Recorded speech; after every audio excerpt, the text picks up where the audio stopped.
All right, PNL live. Jared Lawrence, Mike Mal. We are joining you. Listen, it's going to be a shorter show today. We don't have a ton.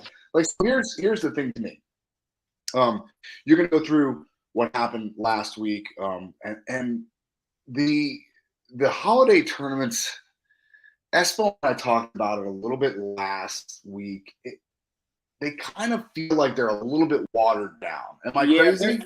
Yeah, they're getting depleted, and I don't know why that is. I don't know if it's because people are protecting their ranking, if they're just as, I don't know. I don't know why it is, but yes, when I was looking at it, I was like, oh my gosh, we got the Southern Scuffle, the Soldier Salute, and we have Midlands. Like, that should be great. Now, Midlands did have a handful of good wrestlers at each weight class. Like, that's right. That was a pretty good one. Let's jump into Midlands, right? Okay. Let's just jump in 125 right now. Luke Stanich, right? I didn't even know that name. Right. And I know that sounds bad. I'm not a huge name guy, right? Especially out east. You have people from wherever, but I was like, who is this guy? And I kept looking up the rankings, and he's not ranked. Right? He's unattached, so he could be a freshman. And he ended up beating Cooper Flynn. He ended up beating Eric Barnett. I mean, Eric Barnett's like ranked number 6. And and then he goes on and wins the 125 for 1 second and how big of a mess it is. Yes. We talked about it like 2 weeks ago, man. It's like 1 through 20. Like, you just got to shine on the right day and the right time, and you're ready to go. Like, nobody's really standing out 100%. So that was a big one. And your boy, Elijah Griffin, right? He's the Cal State Baptist guy, right? Yeah. Crushed. He ended up taking second there, 125. So that was the biggest things at the 125. Figueroa's hurt. I don't know what happened, but he got hurt. He injury defaulted first match. Well, second match, he got a bye. But then Stanich beat Barnett. Stanich beat Cooper Flynn. Those are 2 top 10 guys, man. That's a huge win for an unattached wrestler to do at the Midlands. Now, that said, I think, and I want to stay on 25 for just a second, because like a lot of talk about Braden Davis getting the nod so far for Penn State. Yeah. As a true freshman. True freshman? Redshirt freshman? I'm pretty sure he's a true freshman. I think here's the thing. Kale's got to be looking at that going, why not? There's no clear front runner. I mean, this kid could score some points. And like, here's the thing. I don't know if a guy like Braden Davis is the answer moving forward that they're going to want at 125 pounds. And I also don't think that he really looks like a Penn State wrestler. He's not a Penn State wrestler. No, he is not a collar tie person. Now, you can develop that collar tie system, but that's going to take years. You can't develop that. You can't develop it in 1 year, I don't think. Maybe, but he was always the guy that like circle, boom, lead like single. Bro, it's not easy. It's not easy. When you watch, the best indicator of that is like we were at the PNL event in Gilroy, and I'm working with Kyler at the clinic afterwards, and he's going, that kid can't do it. That kid can't do it. That kid can't do it. And it's not a knock on the kid. Yeah. It's just like there's so much feel involved. There is a lot that plays into that. It takes a long time. So he's trying to develop with his kids now, so that when they're in high school, it's that idea. We're kind of the same way with an underhook. Right. An underhook is like, it's very detailed, and you have to spend time on that position every single day to learn it in 5 years. So anyway. Yeah. So okay, let's move on. What else from Midlands do we have? Anything like super crazy?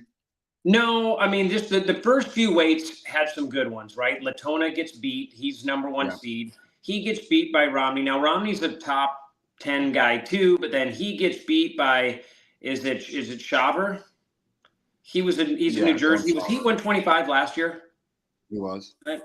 Yeah. And then on the bottom side, Kalako versus Dylan Ragusin. I don't know how to say that. I should ask Izzy.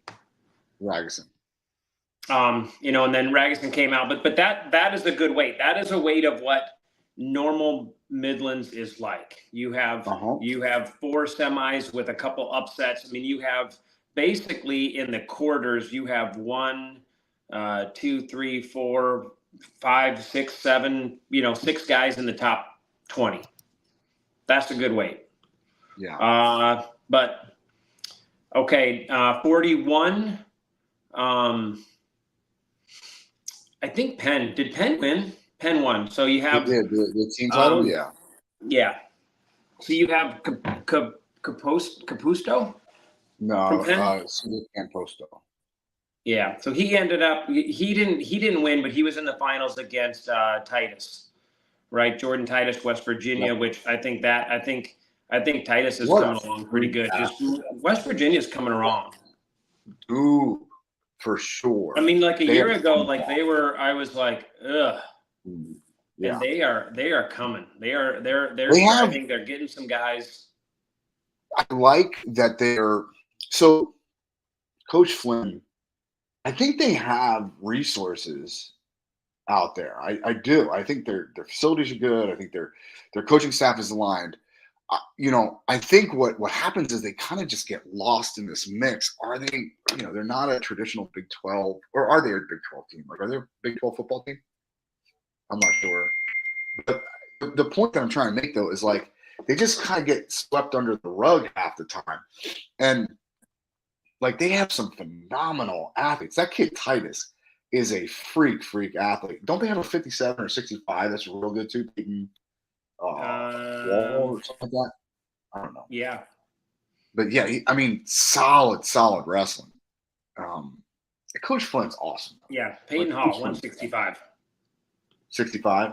Yep. Yeah, he's so they're coming around. Now, the nice thing is out east, you have Jersey and you have Pennsylvania. And if you do your due diligence in recruiting, you got to understand where you're at. You can't beat some of the other schools with the top. Like somebody's not going to go to West Virginia, no offense, over Penn State if Penn State is recruiting them. If some of these other schools are recruiting them, they just have bigger names right now. And West Virginia is coming along, but that's the fact. So if you do your due diligence, for sure. But does that mean if you were Coach Flynn at West Virginia, do you look for the 4th ranked kid and just make sure you try to develop them?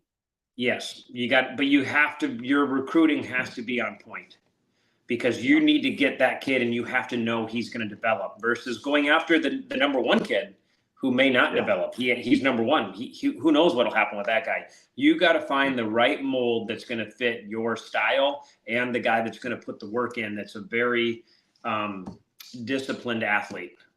And that could be in the state of Pennsylvania. That might be the 6th ranked wrestler, 7th ranked wrestler. Those are the ones you have to go after and try to develop, I think, and then you can hopefully get a blue chip guy here or there. I remember I was a junior college coach for about 8 years, longest 8 years of my life. But I remember sitting at the state tournament, the New Jersey state tournament with Popolizio when he was at Binghamton. Yeah. And, he's going after the 1s and 2s. And of course, even though it was Binghamton and he was still kind of hunting the best kids in the country. And it's paid off for him for sure. But I was looking at the number 4. I was looking at the number 4 guy in the state of New Jersey going, look, this kid is not going to get a ton of looks, right? The kid that lost twice in the state tournament is not going to get a ton of looks, but that doesn't mean he's a bad wrestler, and especially at a junior college level, you can turn those kids sometimes it really, there's not a lot missing. Like there's not a lot oh, he just doesn't know how to get out from bottom, and he's never had anybody teach him how to stand up with leg in or defend legs or catch it, make sure he's not getting his wrist captured. Like there's a lot of things that go into college wrestling and high level wrestling that I think that a lot of these, especially back then, there weren't as many clubs. There was a lot of room for growth in some of these kids at the 4 through 7 level, and it was pretty easy to pick them up. Yeah, and I think that's what that's what you have to do until your program can build up to where it's a powerhouse to where you can go after the ones. Hey, do you hear that beeping? No. You don't hear beeping on yours? I keep hearing a beeping, but I don't. I wonder if it's like a text coming through my phone, but I have it on silent mode, so I'm not sure. No. Well, it might be mine. It might be my computer. I'm not too worried about it. Okay, here's one thing I wanted to go back. 133. Where is Crookham? Lehigh was there with some people. I wonder why he wasn't. I was curious why he wasn't at Midlands. I don't know, but I do know that the kid has been plagued with injuries over his career. Like he has been in and out with injuries. And I don't want to speculate, but I know he's gotten hit in the noggin a couple times for sure. Okay. And, his dad's a great dude. He's pretty upfront with the past. Now I haven't checked on him lately, but first of all, I love that kid. Like he, you mentioned very talented, very high wrestling IQ, right? Yep. And you can interpret that however you want to, right? Yeah, defensive. I would say it's defensive IQ. Yeah, I would say defensive IQ is very good. Offensively, he has a couple things that he likes to look for. But anyway, so like we're at 141, and I was going back because I was like, who are some of these guys? And I was trying to look at the rankings to find out like where everybody at. Like Capusto and Titus, they're 10 and 11. They meet in the finals. But as I was trying to look through some of the other ones, I just want to go through this weight class in the top like 25, right? Okay. Real Woods obviously is a senior, Bo Bartlett Jr., and then all of a sudden sophomore, junior, sophomore, Tegan Jameson, freshman, junior, Cale Happel's a junior, and then all of a sudden sophomore. Then you have like 3 seniors, a junior, and then you're back sophomore, junior, sophomore. That's the top 20 right there. That's a young weight, huh? That's amazing. Like these kids are good. Like this is going to be a very fun next 4 years in this weight class. That young. I happen to notice that, and that's just exciting. That just goes to show you that our high school kids are really coming alive. I mean, before, like, to be ranked as a freshman was just like you were almost a freak, and now these guys there's 5 sophomores ranked in the top 10. Like that's amazing. I know we've talked about this in the past, but a lot of it has to do with the professionalism in coaching at a youth level. I mean, you guys, you're in your room, the least credited NCAA wrestler on the coaching staff has an Olympic silver. like that's wild. David Taylor, who look, let's be completely honest. He stays healthy, which I have no reason to think that he won't because he's been healthy. He can go down as the greatest American wrestler of all time. Yeah. And he's teaching kids classes on the reg, dude. Like the dude like you want to talk about like, you're learning from the best. Think about what that means to the sport and how it disseminates itself. It's amazing. And that, gone for the most part are the days of bro coaching at a youth level. I call it bro coaching, dad coaching, whatever. I like that. It's like, you like that? You know what I'm talking about too. That's why it's fun. Yep. So, but I think it's just gone. Like you can't compete anymore. It just, you have your old man that wrestled JV in the 70s coaching. We just it doesn't work anymore. It's too evolved. It's too technical for you to just be a garage club. Like, let's just grind it out. But no. Okay. 149 Midlands. We're back. We're gonna roll through this again. Okay. The upper weights kind of dimmed down, so we'll get through that real quick. This guy Ty Whalen. I think he's a freshman at Princeton. I had to look him up because, again, I didn't know. He wins Midlands. He beats Kyle Parko in the quarters, like 4-1. Then he beats a teammate, like in the quarters, and then he wins 12-1 in the semis, and then he wins 5-1. I mean, the dude only got he didn't give up he might have gave up one takedown in the quarters, maybe. I mean, it's 9-3. I don't know. That's probably 3 escapes. So we're talking a freshman, Ty Whalen, Princeton. I think it just says unattached. So I Googled it. No, it is. Yeah.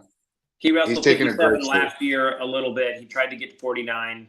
Like I'm not saying the weight class wasn't crazy, but for a freshman to not get taken down at the Midlands and win it, like again, Park was real good at wrestling, dude. That kid's a seasoned vet, and he knows how to wrestle. If you can, because it sounds like he got a takedown and an escape. Yeah. You get out against him too. Yeah. That's pretty solid wrestling. That's crazy. True. Like that's crazy to me. Like I just was like, who is this guy and how is he beating everybody? And then I kept looking at him like this dude didn't even get taken down. Yeah. Like that's super impressive at 149. Anyway, Ty Whalen wins. 57, Ja'Cory Teamer, he does his thing. He has Chumley in the finals. He wins 11-6. He basically crushed everybody. There was a couple matches that were like 17-12, 17-13. He had 2 matches in this tournament that were 17-12 and 17-13. That's 30 points. That's 30 points. That's in 2 matches. That's 60 points. Mike, 60 points. It sounds like a very Ja'Cory Teamer way to go. Like, about oh my gosh, we want to talk about making wrestling exciting. Okay, watch Ja'Cory Teamer. He scores. Yeah. There was 60 points in his matches in 2 matches. 60 points. Like that's crazy. It's funny. There are kids that just. I'm gonna go back. I'm gonna watch those. I don't know how to watch Midlands. It's not really on there. It was on like track and maybe flow. So I got to figure out how to watch those 2 matches and see how 60 points are being scored in 14 minutes. I love it. Okay, 65. Dude, I love it. 65. Hamadi, he crushes everybody basically too. He has that Peyton Hall from West Virginia, which we talked about earlier in the finals, but he did a pin, 10-0, 12-0. Piece of cake. 74, Edmund Ruth basically does the same thing. He has a close match with a Penn guy. I try to figure out how to say this name in Cantera. You'll know that. So he wins 2-1 in that one. That was only close match there. Let me see. 84. Here's another one. Here's what was weird about this one. So it is Shane Leigel from Wisconsin. He's ranked 12th. Let me see. I thought I wrote it down. He's ranked 15th in the country, and he was the 12th seed at the Midlands. Really? Yeah. 12th seed. And I was like, that's very weird to me. Unless the rankings that I'm looking at, which are the Intermat, because Flo's rankings were like still outdated. They weren't updated at all. So I don't know. It could have been, but I thought it was very weird. You have a guy that's 15th in the country, but is seeded 12th. He ends up winning this tournament. Their number 1 seed ended up getting beat in the quarters. He beat that guy, one of those type of situations. But sure. Okay, 97. Michael Beard crushes everybody. He looks good, man. He had 15-0 tech fall in the finals. He did not go. He had 1 match that he won 16-6 against Sasso, which Sasso's young. Sasso's young, but still. So that looks good. And then Isaac Trumbull, one heavyweight. So that'll recap the Midlands. Penn won. That's it. Hey, 97, is pretty much a 2-horse race. Aaron Brooks, Trent Hidley. But I really think that everything else under that, very up for grabs. Yeah, Very that's gonna be a bloodbath. Yeah. Like there's gonna be Max Stout's ranked number 15. You don't think he can All-American? I absolutely think he can All-American. That kid's good. Yeah. That kid's It's just really, showing really up. good. Showing up the right day. Yeah. I mean, if you really look, so Stephen Buchanan, this is ranked third through, let's say, 15, I'll call it, right? Steve Buchanan, Jackson Smith, Tanner Sloan. Tanner Sloan's really good. Rocky Elam's really good. Lou Dupre has been wrestling in college for the last 2 years, or for the last 20 years. Jacob Cardenas, Stephen Little, Michael Beard, John Poznansky, Luke Stout, Silas Allred, Luke Sturber, Max Stout. Yeah. Dude, it's like, that's a wild weight class. Yeah. That is a wild weight class. That's like 25, except 25 is like the top 30, but yes. Right. And there's no clear, I mean, let's be honest. Like, if Aaron Brooks or Trent Hidley doesn't win this weight class, I'd be very surprised. Yeah. Right. Yep. All right, you want to go to Scuffle? Yep, Scuffle, I'll do real quick. I thought this one was actually even more down. Just going through it, but let's just go through the finals, right? Steve O'Poulin, Northern Colorado, he beat Nico Provo, which I was actually really impressed with Provo at the CKLB. Cliff Keen. Yep. Yeah. So he ended up getting a win there, 33. Basically 25 versus 26. You got Phipps versus Siriano, Northern Colorado again, which is two guys from Northern Colorado, man. They're coming along. Like they got some dudes. Yeah. They also have Vinny Zerbin too. Like Northern Colorado is like one of those places like you would have been like, why did he take that job, right? And you also think like who's gonna be? How hard is it to recruit people to go to Greeley, Colorado? Not easy, right? I mean, no. Unless you love Colorado. Like, unless you're Alirez who wants to stay at home. Yeah. From Colorado, love Colorado, right? And you're getting Northern Colorado. We're not talking like Denver. It's different. It's up there. So like, hats off. Yeah. 41, again, we got number 27 versus 28. Bongaro, Indiana, Miranda, Stanford. Stanford's coming along too, man. For having a change in coaches, like sometimes that will just throw a curve in everything. And you got different styles coming in. You got coaches that are coming in and they're trying to get you to change to their way of life, and everything happens. It's just so they're looking good. 24 versus 26 at 149. Graham Rooks versus Cody Bond. Sudden victory win by Rooks, takedown overtime. 57. This was a match. Vinny Zerbin versus Cardenas. That was a good match, and Cardenas is skilled, man. He is a very skilled defensive, explosive wrestler. So Zerbin wins 8-5, sudden victory. Great match, back and forth takedowns. Is it starting to sound more normal to you? The 3-point win in overtime. Yeah. I have to stop for a second. Wait, what? Did you say 8-5 in overtime? Oh yeah, okay. Yeah, that makes sense. Sorry, go ahead. Yeah. 65, Mulvaney from Bucknell, who's an Askren guy. He won 11-5 over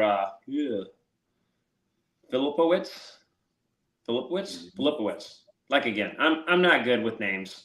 So I apologize for all of our 10 listeners that some of these names are not correct. 174, we got number 15 upsets number 10. So that's Army Pasuic versus Washington, Indiana, right? So that's an upset right there. 84, Anderson, Garner-Webb. He just wins over Cameron Pine. Neither one of those guys are ranked. Getting a Scuffle champion's not a bad thing. No. That's pretty good. Nope. And he's 84. Like, he might be ranked now. Like he looked good. He's explosive, man. He can move really well. 97 Buchanan versus Haas, Oklahoma State. It was a Tech fall. And then heavyweight, we have let me see where I lost my page. What is that? Heindelson from Oklahoma. He beats it's 17. He beats 27 Crosby from Bucknell. Bucknell had a few guys in the finals too, but like I said, it was down a little bit. That tournament was down a little bit. Here's an interesting theory that I did not see. So Virginia Tech was at this event. Not necessarily all of their guys, but like Latona was. Yeah. Right? I want to say there was one other guy too that I saw. I think Tom Crook was, right? So they had a few guys that were at this event and then went on to the duel, which Missouri, Virginia Tech was the big duel. And like Sam Latona gets beat, right? Dude, but Missouri's tough. Yeah. Missouri is tough. You know, but he gets beat by a 24 Cade Moore, which is fine, but you're also coming off he just had 7 matches at the Midlands because he got beaten like the quarterfinals, so he had to wrestle back. You have 2 days to recover, and then you have another big duel. Well, when you're a college athlete, you have a 2-day weigh-in, you have 7 matches. It is hard to get back and be at full strength for a big duel. Yeah, it's interesting to me. I don't know why they did that. In this age of let's rest our athletes, why they would go ahead and do that, I don't know. Now, look, I'm not upset about it. I love these kids that step on the line. Like, I love it. Like, you know, but that said, you risk injury, number one, and number two, you take some head scratchers, as you do, right? Like, you take some freaking head scratching losses. So, I don't know, man. Doesn't make any sense. So Missouri wins 22-17, and basically that Latona match that's a swing match, and he ended up getting pinned, right? So Virginia Tech was probably on track to win that duel with that one upset. That's if Latona wins like he's supposed to. It's a number 11 versus 24 ranked guy. That's a 9-point swing. Yeah. All right. Let's move along. Yep. The only other thing we got for recap, because we're actually longer than we thought. Yeah. Soldier Salute was basically just Iowa wrestle off, but we gotta talk about Ferrari. Just a teeny, just a smidge. just a scotch. Like, come on, man. You cannot. What are you thinking doing the splits, giving double fist rockets to the crowd? You cannot do that. Unless you're trying to be the villain, and maybe it's great for wrestling, to be honest, because I do not condone that behavior at all. I think Brands does, because they do a lot of stuff that they got guys doing all kinds of dumb stuff. They love that they love being the villain. I think they love being the villain. They're huge. But to your own crowd, though, dude. Their ethics. Religious people, but man, I got stories that they're like, fight him. Fight him. You don't want him to live with you? Fight him. That was the response. Okay. So like, I don't know, man. I don't know. I think I think they actually should take it. I think you should take Ferrari, because you guys are already crazy as it is. They're gonna do their thing. I don't know. It doesn't look good, but I'll tell you what, people will watch him. There that follows this whole crew. There's just such a shitstorm that follows them, man. I just don't know. I mean, you're right. Whether you're tuning in to watch him lose or whether you're tuning in to root for him, my daughter told me about it. How about that? Oh yeah. He has permeated the zeitgeist of my daughter, who does not care about wrestling at all. She could care less. But she told me, she's like, "Did you see what Ferrari did?" Because she knows the kid too. Like, she's met AJ and stuff. I don't know if that's the type of attention we need. You know, it's not what you want. It's like everything about that whole thing was what PNL is trying to get away from. Yes, Like I agree with that. That's the exact opposite of our mission statement. Do not push your guy's head down after you've won, and then he stands up to you and says, "Why'd you do that?" And then you try to punch him, and then you split double fist rock at the crowd like that. That's what we're trying. That's absolutely the opposite of what we want. Yes. But, okay, I tuned in. My whole family watched that because my buddy Mac Ryder was telling me all day about Ferrari. Like, he was like, "You got to watch his first match against like the 5th backup Iowa State guy." He was like shushing Metcalf in the corner while they were wrestling. Like, they were tied up, and he looks over and he shushes them while the match is going on. I had to watch this. I was like, I got to watch Ferrari. He's going to do something spectacular. And it did not disappoint. You were not wrong. You were not wrong.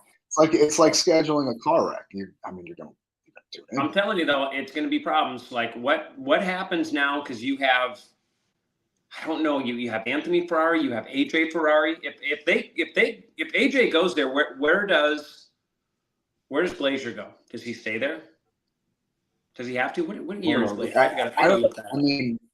I doubt it, but it's just that's a crazy dynamic, man. That is I'm telling you what. But it does.